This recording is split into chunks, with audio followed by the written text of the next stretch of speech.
19 अप्रैल 2022। साकार मुरली, मीठे बच्चे। बाप है भक्तों और बच्चों की रखवाली करने वाला, भक्त वत्सलम।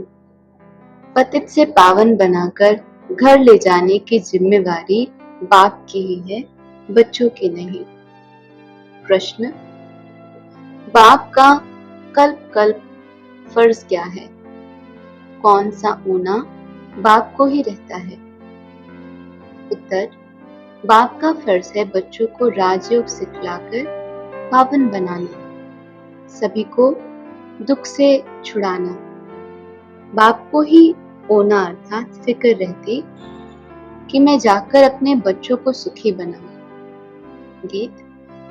मुखड़ा देख ले प्राणी, क्या है मन दर्पण में, कितना पाप कितना पुण्य छुपा है तेरे दामन में। ओम शांति। यह कौन पूछ रहा है? बाप, जिसको ऑलमाइटी अथॉरिटी कहते हैं, बाप की महिमा करते हैं, वह लिबरेटर व गाइड भी कहते हैं। वह है सबकी सद्गति करने वाला, सर्व का दुख हरता सुख करता है। समझते हैं कि वह है परम धाम का निवासी, परंतु अज्ञान के वश कह दिया कि सर्वव्यापी है। सब भगत हैं बच्चे और भगवान है बाप। ये तो जरूर सब बच्चों को समझाना चाहिए कि दुख हरता सुख करता हमारा बाप है। उनका नाम गाया जाता है, कहते हैं भगत वत्सलम। यह नाम कोई गुरु गोसाई को नहीं दे सकते हैं। अब ये बच्चे या भक्त तो बहुत है, उन पर रहम करने वाला एक ही बाप है। सारी दुनिया को एक बाप ही आकर सुख शांति देते हैं, समझाते भी हैं। लक्ष्मी नारायण के राज्य को वैकुंठ व स्वर्ग कहा जाता है। इस समय कलयुग है, तो बाबा को कितना ऊना होगा। हद के बाप को भी फुरना होता है, तो यह है बेहद का बाप। मालूम होना चाहिए कि सभी भक्तों का कल्याणकारी एक ही बाप है। उनको ही फुरना रहता है कि बच्चों को जाकर सुखी बनाओ। जब मनुष्यों पर आफतें आती हैं तो सभी भगवान को याद करते हैं, पुकारते हैं, हे परम पिता परमात्मा बचाओ। अभी तुम बच्चों के सम्मुख बाप बैठा है। बाप कहते हैं, क्या मुझे ख्याल नहीं होगा कि अभी सब पतित हो गए हैं? मैं जाकर सबको राजयोग सिखलाकर पावन बनाऊं। यह तो मेरा कल्प कल्प का फर्ज है। भले समय पुकारते तो सभी हैं, परंतु वह लव नहीं है। अब तुम सारे ड्रामा को समझ गए हो। बाप कहते हैं, मैं तुमको पावन बनाने आया हूँ। यह मेरी बात मानो तो सही ना। सन्यासी भी इन विकारों को छोड़ते हैं। उन्हों का है हद का सन्यास, हमारा है बेहद का सन्यास। सारी पुरानी दुनिया का बाप कितना अच्छी रीति समझाते हैं। प्रजापिता ब्रह्मा कुमार और ब्रह्मा कुमारियां प्रैक्टिकल में है ना। बोर्ड भी लगा हुआ है, कितने ढेर बच्चे हैं, सब कहते हैं मम्मा बाबा। गांधी को भी फादर ऑफ नेशन कहते हैं। वह भी भारत का फादर था। उनको सारी दुनिया का तो फादर नहीं कहेंगे ना। सारी दुनिया का पिता तो एक ही है, वह बाप कहते हैं। बच्चे कहाँ महाशत्रु है, तुम इन पर जीत पहनो, इनमें कोई सुख नहीं रखा। पवित्र देवी देवताओं के आगे जाकर शीश झुकाते हैं, समझते कुछ भी नहीं। बाप सिर्फ कहते हैं, बच्चे यह अंतिम जन्म पवित्र बनो, तो 21 जन्मों के लिए तुम्हारी काया कल्पतरू कर दूंगा। बहुत सहज है, परंतु माया ऐसी है जो हरा देती है। भल 4-6 मास पवित्र रहते, फिर भी कमर टूट पड़ती है। तुम जानते हो बाबा, कल्प पूर्व के समान समझा रहे हैं। कौरव पांडव भाई भाई दिखाते हैं, दूसरे गांव व देश के नहीं। पतित पावन बाप अविनाशी खंड भारत में ही आते हैं। ये उनका बर्थ प्लेस है। शिव जयंती भी मनाते हैं। निराकार शिव परमात्मा जन्म लेते हैं। नाम शिव है, शरीर तो नहीं। और सबके ब्रह्मा विष्णु शंकर के भी चित्र हैं। ऊंचे ते ऊंचा एक भगवान है, वह इनमें प्रवेश करते, परंतु आया कैसे, कब आया, किसको भी यह मालूम नहीं है। भारत में ही शिव जयंती मनाते हैं। मंदिर भी सबसे बड़ा यहाँ ही है।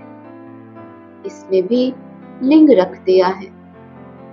समझना चाहिए शिव जरूर आते हैं। शरीर बगैर तो कुछ होना ही नहीं है। सुख दुख आत्मा शरीर के साथ ही भोगती है। आत्मा अलग हो जाती है तो कुछ भी कर नहीं सकती।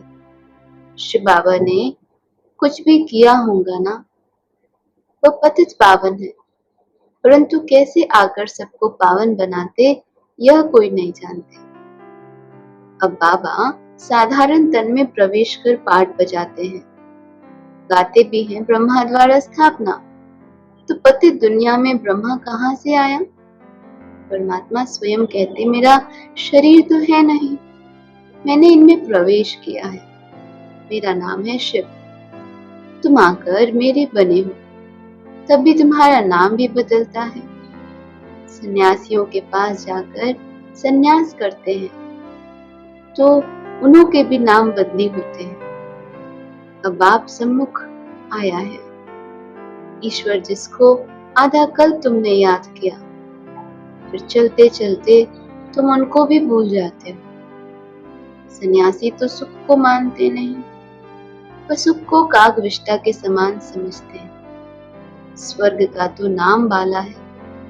कोई मरता है तो भी कहते हैं स्वर्ग गया।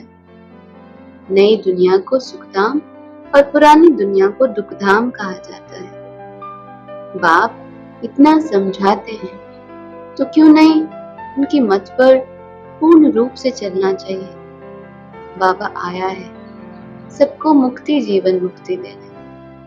बाबा का पाठ है बच्चों को वर्षा देना। निराकार रचयिता बाप से वर्षा कैसे मिलता है यह भी तुम बच्चे जानते हो। मेरा परिचय तुमको कहाँ से मिला? भगवान वाच, क्या मैं कृष्ण हूँ? मैं ब्रह्मा हूँ? नहीं, ना कृष्ण ना ब्रह्मा। मैं तो सभी आत्माओं का निराकार बाप हूँ और कोई कह नहीं सकता यह बात। भले अपने को शिवो हम कहते, परंतु यह नहीं कह सकते कि मैं सभी आत्माओं का बाप हूँ। वह अपने को गुरु कहलाते हैं। वहां बाप तो मिला नहीं, टीचर भी नहीं मिला, फट से गुरु मिल गया। यहाँ कायदे का ज्ञान है। यहाँ तुम्हारा बाप, टीचर, गुरु सब मैं एक ही हूँ। तो वंडर खाना चाहिए। सारी पतित दुनिया को कैसे पावन बनाते होंगे।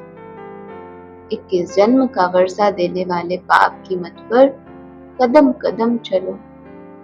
माया बड़ी दुस्तर है। बाबा कहते हैं,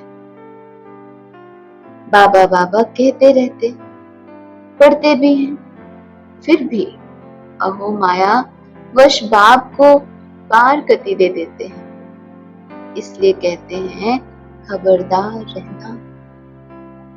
बाप को बच्चे फारकती देवे तो कहेंगे ना, मैंने तुम्हारी इतनी पालना की फिर भी मुझे छोड़ दिया।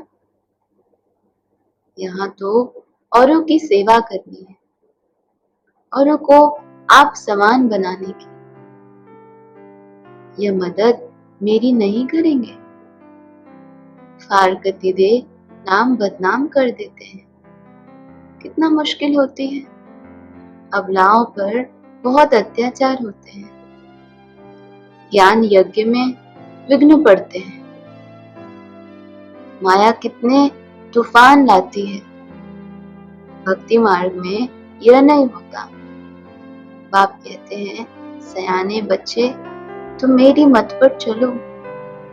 अपने दिल रूपी दर्पण में देखना चाहिए कि मैंने कोई विकर्म तो नहीं किया। बाप का बन थोड़ा भी विकर्म करते तो 100 गुना दंड हो जाता है। बहुत नुकसान कर देते हैं। देखना चाहिए हम अपना खाता जमा करते हैं या नहीं करते। माया के भूतों को भगा देना चाहिए। ऐसी अवस्था हो तब दिल पर चढ़े तो तख्त पर भी बैठेंगे। वे भी समझते हो हमारा तख्त क्या होगा। शिव बाबा का मंदिर बनाते हो तो तुम्हारा महल कितना सुंदर और ऊंच होगा। मैं तुमको विश्व का मालिक बनाता हूँ। तुम्हारे पास तो अथाह धन होगा। फिर तुम मेरी मंदिर बनाएंगे। सारा धन मंदिर बनाने में तो नहीं लगाएंगे ना। अभी तुम जानते हो हम विश्व के मालिक थे। वहां विश्व महाराजन को धन दाता कहेंगे। उसने भक्ति मार्ग में कितना बड़ा मंदिर बनाया। तुम भी बनाते हो। वहां द्वापर में सभी राजाओं के पास मंदिर रहता है। पहले पहले बनाते हैं शिव का मंदिर, फिर देवताओं का। अभी बाप तुम बच्चों को कितना सत्य समाचार सुनाते हैं। तुम बच्चों को इस पढ़ाई से बहुत खुशी होनी चाहिए। तुम बच्चे जानते हो पुरुषार्थ से हम यह बनेंगे। फिर श्रीमत पर क्यों नहीं चलते? तुम क्यों भूल जाते हो? यह तो कहानी है। घर में मित्र संबंधी कहानियां सुनाते हैं ना। बाप भी तुमको सारी सृष्टि के आदि मध्य अंत की कहानी सुनाते हैं। तुम 5000 वर्ष पहले विश्व के मालिक थे। बाबा रोज ये कहानी सुनाते हैं। तुम बच्चे बन जाओ, अपने को लायक बनाओ राज्य भाग्य लेने के। यह है सत्यनारायण की कहानी। यह कहानी हमको सुनकर फिर औरों को सुनानी है, अमर बनाने के लिए। फिर भक्ति मार्ग में कथाएं सुनाएंगे। फिर सत्युग त्रेता में यह ज्ञान भूल जाएगा। बाप कितना साधारण चलते हैं। कहते हैं मैं तुम बच्चों का सर्वेंट हूँ। जब तुम दुखी बनते हो तो मुझे बुलाते हो कि हमको आकर विश्व का मालिक बनाओ, पतितों को पावन बनाओ। मनुष्य समझते थोड़ी हैं। तुम समझते हो कि बाबा हमको पतित से पावन बना रहे। तो बाबा को भूलना नहीं चाहिए। तुम्हें पूछ सर्विस करनी है, बाप को याद करना है और अब घर चलना है। अच्छा, मीठे मीठे से खिलते बच्चों प्रति माता पिता बाप दादा का याद प्यार और गुड मॉर्निंग। रूहानी बाप के रूहानी बच्चों को नमस्ते। धारणा के लिए मुख्य सार। पहला पॉइंट, रोज अपने दिल रूपी दर्पण में देखना है कि कोई भी विकर्म करके अपना व दूसरों का नुकसान तो नहीं करते। सयाना बन बाप की मत पर चलना है, भूतों को भगा देना है। दूसरा, बाप जो सत्य समाचार व कहानी सुनाते हैं, सृष्टि के आदि मध्य अंत की, वह सुनकर औरों को भी सुनानी है। वरदान, हर समय अपने दिल में बाप की प्रत्यक्षता का झंडा लहराने वाले दृढ़ संकल्पधारी भव। जैसे स्नेह के कारण हर एक के दिल में आता है कि हमें बाप को प्रत्यक्ष करना ही है, ऐसे अपने संकल्प, बोल और कर्म द्वारा दिल में प्रत्यक्षता का झंडा लहराओ।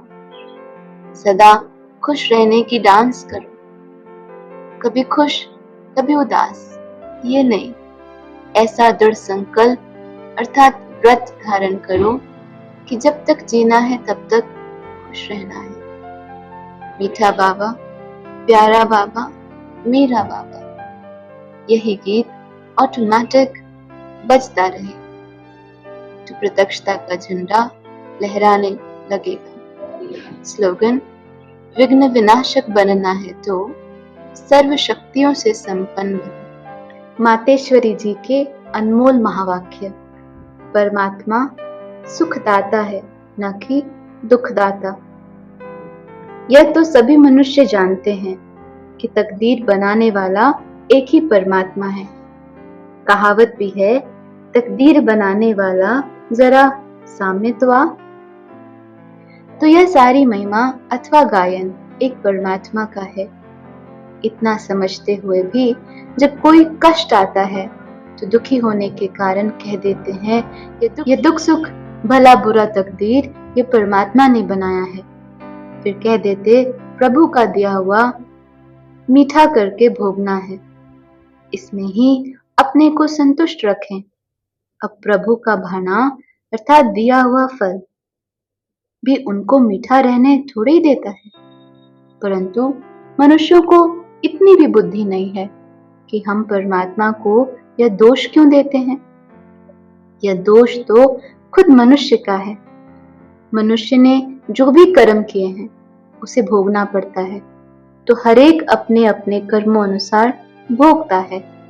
फिर अगर कोई श्रेष्ठ कर्म करते हैं तो सुख भोगते हैं, कोई भ्रष्ट कर्म करते हैं तो दुखी बनते हैं। अब उस भाणे को भी मीठा करके भोगने के लिए मनुष्य को पहले समझ होनी चाहिए। इसलिए परमात्मा आकर खुद ज्ञान और योग सिखलाते हैं।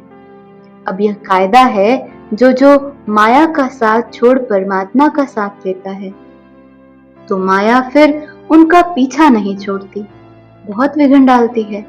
अब परमात्मा के सदके जो भी कुछ सहन करते हैं वह मीठा भोगना लगता है। वो हमें माइट और लाइट बना देता है। अब परमात्मा कहते हैं, बच्चे बिगड़ी हुई तकदीर मैं बनाता हूँ, तो मैं तकदीर को बनाने वाला हूँ। बाकी जो मनुष्य अपने आप विस्मृत करते हैं वो अपनी तकदीर आप ही बिगाड़ते हैं। परंतु जो मनुष्य मेरे मिलने अर्थ भोगना भोगते हैं उनके लिए जवाबदार मैं हूँ। अब वो भी तब होगा जब ऐसे कहेंगे कि परमात्मा तेरी मेरी एक मर्जी हो। पर लाखों दुनिया वाले कुछ भी कहें, परंतु उन्हों को पूर्ण निश्चय है कि हमको पढ़ाने वाला स्वयं परमात्मा है। मैंने उससे सौदा किया है, अब मैं किसकी परवाह क्यों रखूं? तभी तो कहते हैं, परवाह रही पार ब्रह्म की, वह मिल गया। अब परमात्मा कहते हैं, जो सिर्फ मेरी ही सुनते हैं और मुझे ही देखते हैं, ऐसी सीढ़ी पर जिसने पांव रखा उन्हों को भल माया की लहर हिलाएगी भी। जिनको पूरा निश्चय हो चुका है वो तो प्रभु का हाथ कभी नहीं छोड़ेंगे। बाकी ऐसा न हो जरा सी माया की उछल में आए अपनी तकदीर को लकीर लगा देवे। तकदीर को बिगाड़ना और बनाना ये मनुष्य के हाथ में है। अच्छा, ओम शांति।